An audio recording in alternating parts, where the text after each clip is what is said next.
Iraqi resistance forces voice readiness for direct war against Israel. Spokesman of Iraq's al-Nujaba Resistance Movement Nasr al-Shammari declared the group's readiness to enter direct war against Israel upon a demand by the Palestinians. "We are ready to enter a direct conflict with the Zionist regime in support of Palestine," al-Shammari said, adding that participation in any war against Israel depends on the will and demand of the Palestinian resistance groups. He also congratulated the Palestinian resistance groups for their missiles power, whose range has come to cover all occupied territories, and expressed the hope that this battle would be a strategic battle incomparable to the previous wars, and would be a prelude to the decline of the Zionist regime. Meantime, al-Shammari lauded Iran, especially former commander of the IRGC Qods Force Lieutenant General Qasem Soleimani, for transferring experiences to the resistance forces, saying that a clear instance of his success is the power balance he created between the Palestinian resistance and Israel by the powerful missiles developed by the Palestinians.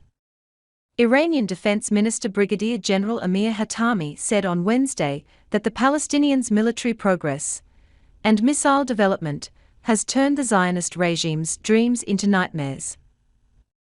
With the turn of the Stone Intifada to the Missile Intifada, the hero Palestinian nation has replaced Israel's Nile to Euphrates dream to a nightmare about protecting the Zionist regime's terrorist base, General Hatami said in a meeting with the Syrian industry and trade ministers' deputies in Tehran.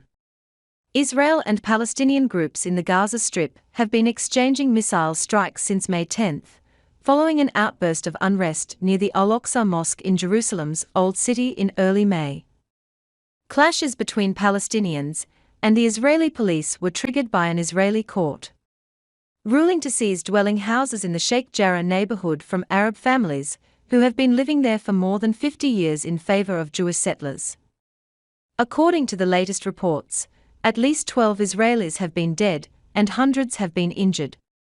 The Palestinian side reported 237 deaths, including 217 in the Gaza Strip, and more than 6,000 wounded in the Gaza Strip and West Bank. The Hamas movement denies reports about its presumed readiness for ceasefire with Israel, the Dunya al-Watan news portal reported, citing Azat al-Rishq, a Hamas political bureau member. No agreement has been reached.